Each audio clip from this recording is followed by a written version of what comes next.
जॉनीस के episode number 18 के starting में हमको दिखाया जाता है कि ऐश वर्सेस और स्टीवन का बैटल स्टार्ट होने वाला था, तो इसको बिल्कुल भी स्किप मत करना। तो हमको स्टेडियम दिखाया जाता है जहाँ पर ऐश और स्टीवन दोनों आ जाते हैं और हमको यहाँ ऑडियंस को दिखाया जाता है। यहाँ पर गो आता है और लियोन के छोटे भाई से हाय बोलता है। तभी वहाँ पर आयरस आ जाती है और लियोन का छोटा भाई थोड़ा सा नर्वस हो जाता है। तभी आयरस बोलती है कि तुम लियोन के छोटे भाई हो ना, तुमसे मिलकर बहुत अच्छा लगा। तभी वो उसके पोकेमोन के साथ में खेलने लगती है। फिर हमको इधर ऐश और स्टीवन को दिखाया जाता है जहाँ पर रेफरी जो है इनको बता रहा था कि पोकेमॉन स्विचिंग की कोई लिमिट नहीं है और आप लोग मेगा एवोल्यूशन, डायनामैक्स और जीमू में से कोई भी एक फिनोमेना का इस्तेमाल कर सकते हो और इनमें से कोई भी एक ही फिनोमेना का एक ही बार इस्तेमाल किया जा सकता है, उसके अलावा तुम इसका इस्तेमाल नहीं कर सकते। तभी ऐश बोलता है कि मैं तैयार हूँ। और उसके बाद हम स्टीवन को देखते हैं और वो बोलते हैं कि ऐश मैं तुम्हें हरा दूंगा और वर्ल्ड चैम्पियन बनने वाला हूँ। तभी जो रेफरी होता है वो बोलता है कि तो चलिए मुकाबला शुरू कीजिए। अब आप लोगों के 3-3 पोकेमोन का मुकाबला शुरू होता है। ऐश अपना पहला पोकेमोन ड्रैकोवीज को चूज़ करता है और स्टीवन अपना पहला पोकेमोन मेटाग्रॉस को चूज़ करता है। और जो मेटाग्रॉस है वो दोनों एक दूसरे से मुकाबला करना शुरू कर देते हैं। ऐश अपने अटैक को बोलता है और स्टीवन भी एक अटैक करने को बोलता है। दोनों के अटैक एक दूसरे से कंबाइन हो जाते हैं और मेटाग्रॉस उसे डॉज कर देता है। और हम देखते हैं कि जो ऐश है वो बोलता है कि कोई बात नहीं, ड्रैकोविश एक बार फिर से उसके ऊपर अटैक करो। ड्रैकोविश आगे बढ़ता है और मेटाग्रॉस के ऊपर अटैक करने लगता है। और हम देखते हैं कि मेटाग्रॉस के पास में जाके वो बाइट कर देता है और मेटाग्रॉस अपनी साइकिक पावर के इस्तेमाल से ड्रैकोविश को बहुत दूर फेंक देता है। तभी ऐश को याद आता है कि हमने पहले पॉल से बैटल किया था, तो हमारे पास थोड़ा सा एक्सपीरियंस है मेटाग्रॉस के सामने लड़ने का। और पॉल के सामने बैटल करके हमें थोड़ा बहुत तो अंदाजा हो गया कि मेटाग्रॉस का साइकिक पावर कैसा होता है। फिर इधर हम सिनोरिजन के एक घर को देखते हैं और उस घर के अंदर हम पॉल और पॉल के बड़े भाई को देखते हैं जो कि ऐश का मुकाबला ही देख रहे थे। और वहाँ पर पॉल बैठ बैठ के थोड़ा सा मुस्कुरा रहा था। इधर हम देखते हैं कि जो स्टीवन है वो अपने मेटाग्रॉस को वापस रिटर्न बुला लेता है और अपना अगला पोकेमॉन चूज़ करता है जो कि होता है उसका एग्रॉन। एग्रॉन को चूज़ करके वो अटैक करने को बोलता है। तभी यहाँ पर गो उसके पोकेडेक्स एंट्री चेक करता है। इधर ऐश बोलता है कि मैं वर्ल्ड चैंपियन बनूंगा और जो स्टीवन होता है वो बोलता है कि नहीं ऐश, मैं वर्ल्ड चैंपियन बनकर दुनिया को दिखाना चाहता हूँ कि मैं ही सबसे स्ट्रांग हूँ और मुझसे ज़्यादा स्ट्रांग कोई नहीं है। और तभी हमको कुछ ओल्ड कैरेक्टर्स को दिखाया जाता है और हमको अलान और डियांता को दिखाया जाता है जहाँ पर अलान बोलता है कि आज स्टीवन बहुत ज़्यादा कॉन्फिडेंस लग रहा है, आई थिंक वो ऐश को हरा सकता है। फिर हमको इधर वापस ऐश को दिखाया जाता है और बोलता है ऐश कि नहीं स्टीवन, ये सब तुम्हारा सोच है क्योंकि इस चैम्पियनशिप को मैं जीतने वाला हूँ। फिर हमको सीरीज लैब के अंदर क्लोई और बाकी सब प्रोफेसर्स को दिखाया जाता है जो कि इसी मैच को एंजॉय कर रहे थे और देख रहे थे। आगे हमको अगला सीन दिखाया जाता है ऐश के ओल्ड पोकेमोन्स का जो कि ये सारे मैच को बहुत ही टीवी के अंदर देख रहे थे और बहुत ही ज़्यादा इंटरेस्टिंग मैच था और ये सब बहुत ज़्यादा ऐश को चीयर भी कर रहे थे। तभी ऐश बोलता है कि तो अभी वापस मुकाबला शुरू करते हैं, जाओ ड्रैकोविच ड्रैगन ब्लेड का इस्तेमाल करो। और एगरोल जो होता है वो एडबर्ट का इस्तेमाल कर देता है और दोनों के अटैक एक दूसरे से आके टकरा जाते हैं। लेकिन दोनों के अटैक बहुत ही ज़्यादा स्ट्रॉन्ग थे और एगरोल का स्ट्रॉन्ग थोड़ा ज़्यादा ही स्ट्रॉन्ग था। तो जो एगरोल का अटैक है उसकी वजह से ड्रैकोविच जो है पीछे जाके गिर जाता है और ड्रैकोविच वापस खड़ा हो जाता है। फिर जो है ड्रैकोविच वहीं पर वापस अटैक करने लगता है लेकिन वो नीचे गिर जाता है और ड्रैकोविच लड़ने के लिए नहीं बच पाता। तभी रेफरी अनाउंस करता है कि ड्रैकोविच अब लड़ नहीं सकता, अभी ऐश के पास केवल 2 पोकेमॉन बचे हैं। तभी ऐरस बोलती है कि ऐश का पहला पोकेमॉन हारना ये उसके लिए बहुत बड़ा डिसएडवांटेज होगा क्योंकि अभी स्टीवन के पास 2 पोकेमॉन है। इधर हम टीम रॉकेट को देखते हैं जहाँ पर जेसी को बहुत ज़्यादा गुस्सा आ जाता है और मियाउथ और जेम्स उससे पूछते हैं कि तुम इतने गुस्से में क्यों हो। तभी जेसी उनके ऊपर और गुस्से से बोल दे कि मैं गुस्से में नहीं हूँ। और इधर हम ऐश को देखते हैं जो कि ड्रैकोविच को वापस बुला लेता है और बोलता है कि तुमने अच्छा मुकाबला किया। फिर ऐश अपना अगला पोकेमॉन चूज़ करता है जो कि उसका गेंगार पोकेमॉन होता है और ऐश गेंगार को अटैक करने को बोलता है। गेंगार अटैक का इस्तेमाल कर देता है जो कि जाके सीधा एगरोल को लग जाता है और एगरोल के पास में एक फायर की शील्ड टाइप का कुछ बन जाता है। और इसे देखकर ओल्ड पोकेमॉन्स होते हैं ऐश के उसमें से फायर टाइप पोकेमॉन बहुत ज़्यादा खुश हो रहे थे बिकॉज वो अटैक उससे गेंगार ने उन्हीं ने सिखाया था। तभी स्टीवन बोलता है कि कोई बात नहीं एगरोल, तुम अपनी पावर का फिर से इस्तेमाल करो और अटैक करो। तभी एगरोल और गेंगार फिर से एडबर्ट से टकरा जाते हैं और गेंगार वापस खड़ा हो जाता है और एगरोल भी वापस खड़ा हो जाता है। तभी हमको वापस गेंगार को देखने को मिलता है क्योंकि गेंगार बहुत ज़्यादा जोश में था। और फिर स्टीवन जो है इधर वापस अटैक करने को बोलता है और एगरोल भी अटैक कर देता है और गेंगार भी अटैक कर देता है। एगरोल अपने रॉक थ्रो का इस्तेमाल करता है और गेंगार जो है वो उसको अंदर बंद कर देता है।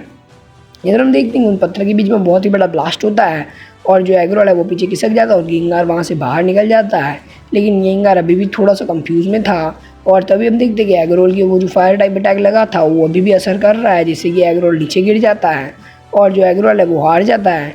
तभी हम देखते हैं कि ऐश बोलता है गेंगार तुमने बहुत अच्छा किया और इधर स्टीवन का भी एक पोकेमॉन हार जाता है और बहुत सारी और अपने सारे ओल्ड पोकेमॉन बहुत ज़्यादा खुश हो जाते हैं और प्रोफेसर बोलते हैं कि तुम सारे फायर टाइप पोकेमॉन ने गेंगार को बहुत अच्छे से ट्रेन किया है, मैं तुम पर गर्व कर सकता हूँ।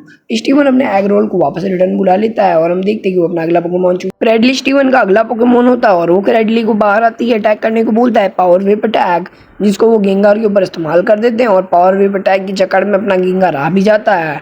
इधर हम सबको देखते हैं कि टीम रॉकेट, आयरस, गो, लियोन का छोटा भाई, हम इन सबको देखते हैं जो कि शॉक हो जाते हैं और बोलते हैं कि ये क्या हुआ, वो उसकी एनर्जी सोखता रहेगा। स्टीवन बोलता है कि अपनी उसकी एनर्जी को सोख लो और अपने आप को हील करते रहो।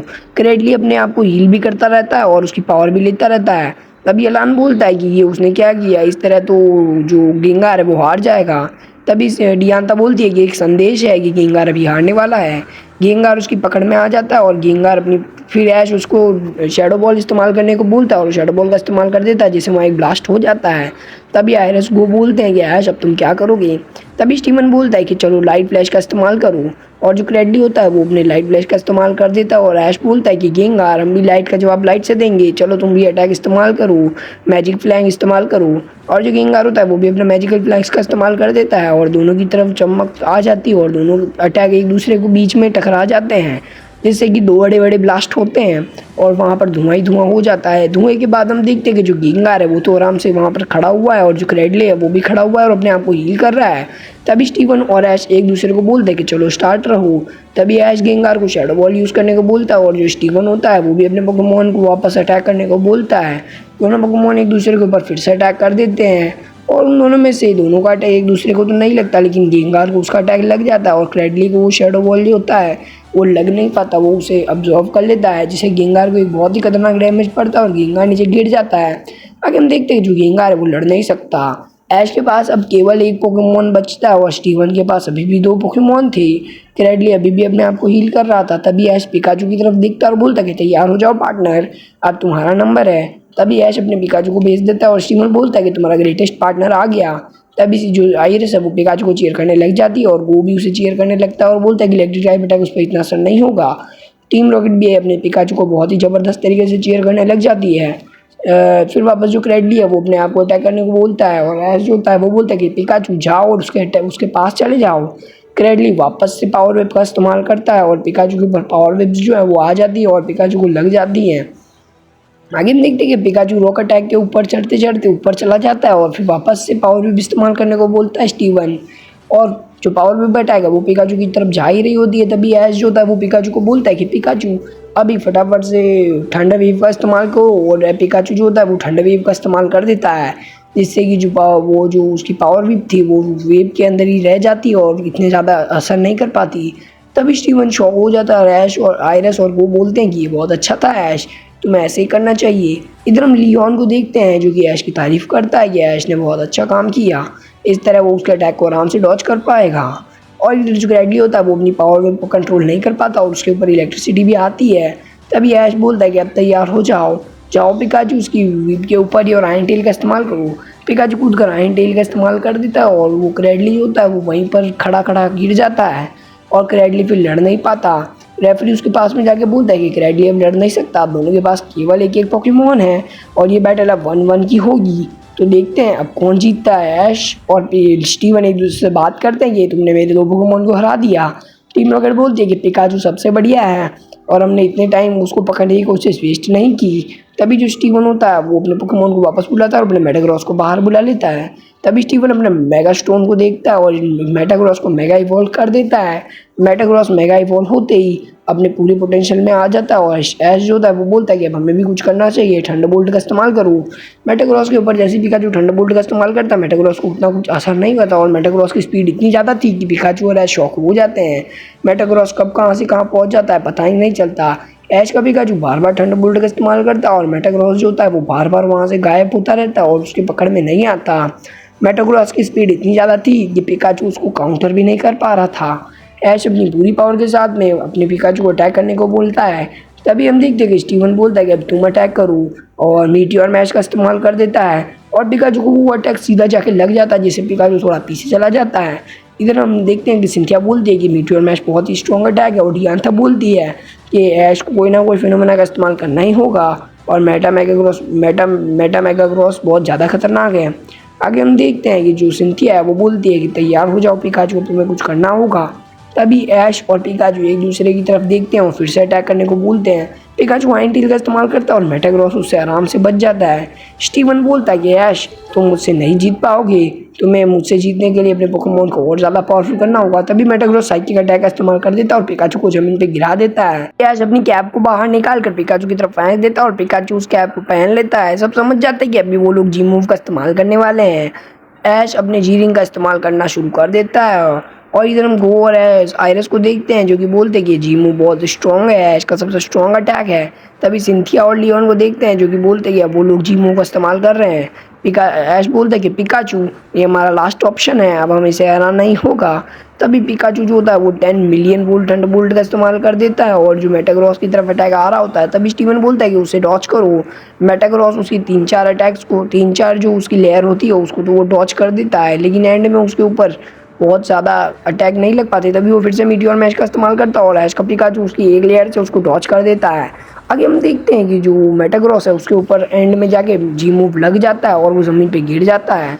मेटाग्रॉस के ऊपर सारे अटैक्स फिक्स हो जाते हैं। तभी जो स्टीवन होता है वो बोलता है ये कितना ऑसम है, ये बहुत ज़्यादा स्ट्रॉन्ग है, हमें कुछ करना होगा। मेटाग्रॉस अपनी पावर को बचाए रखो। तभी ऐश पिकाचू को आयरन टेल यूज़ करने को बोलता है और पिकाचू जो होता है वो आयरन टेल का इस्तेमाल कर देता है जिससे मेटाग्रॉस हार जाता है और नॉर्मल फॉर्म में चला जाता है। इधर हम देखते हैं कि मेटाग्रॉस ज़मीन पे गिरा हुआ है और जो रेफरी है वो बोलता है कि पिकाचू जीत गया, इस मैच का विनर है ऐश और अब स्टीवन मुकाबले से बाहर है। अगले राउंड में ऐश जाता है। आयरस और वो इधर खुशियां मना रहे होते हैं और लियोन का छोटा भाई बोलता है पिकाचू बहुत औसम है। इधर हम टीम रॉकेट को भी देखते हैं, वो भी बहुत ज़्यादा खुश हो गए थे। स्टीवन ऐश के पास में आके बोलता है कि तुम्हारा पिकाचू और तुम्हारा पार्टनर बहुत ज़्यादा अमेजिंग है, कॉन्ग्रेचुलेशन ऐश, तुम जीत गए, लेकिन अगली बार मैं तुम्हें ज़रूर हरा दूंगा। ऐश बोलता है कि ठीक है, अगली बार हम मुकाबला करेंगे। तभी ऐश बोलता है कि तुम हार गए। अगर हम बाहर का सीन देखते हैं जहाँ पर अलान और आयरस के साथ में ऐश होता है और वो लोग उन्हें अलविदा करते हैं। ऐश बोलता है कि तुम दोनों हार गए और मैं जीत गया, लेकिन मुझे तुम लोगों के लिए बहुत बुरा लग रहा है, क्या तुम मेरा मुकाबला देखने के लिए रुकोगे नहीं? तभी अलान बोलता है कि मैं ट्रेनिंग करने जा रहा हूँ, अगली बार मैं तुम सबको हरा दूंगा। इधर हम आयरस को देखते हैं, वो भी बोलते हैं कि हाँ पक्का ऐश। तभी ऐश बोलता है कि बाय बाय, हम तुमसे ज़रूर मिलेंगे और हम ये टूर्नामेंट ज़रूर जीतेंगे। इधर हम देखते हैं कि स्टीवन, अलान और आयरस ये सब वहाँ से चले जाते हैं और यहाँ पर लियोन खड़ा हुआ दिखता है और बोलता है कि कौन मुझसे मुकाबला करेगा एंड में और कौन ये टूर्नामेंट जीतेगा, और मुझे पता है ये टूर्नामेंट जीतना मुझे ही है। फिर हमको चारों ट्रेनर्स का दिखाया जाता है और बाय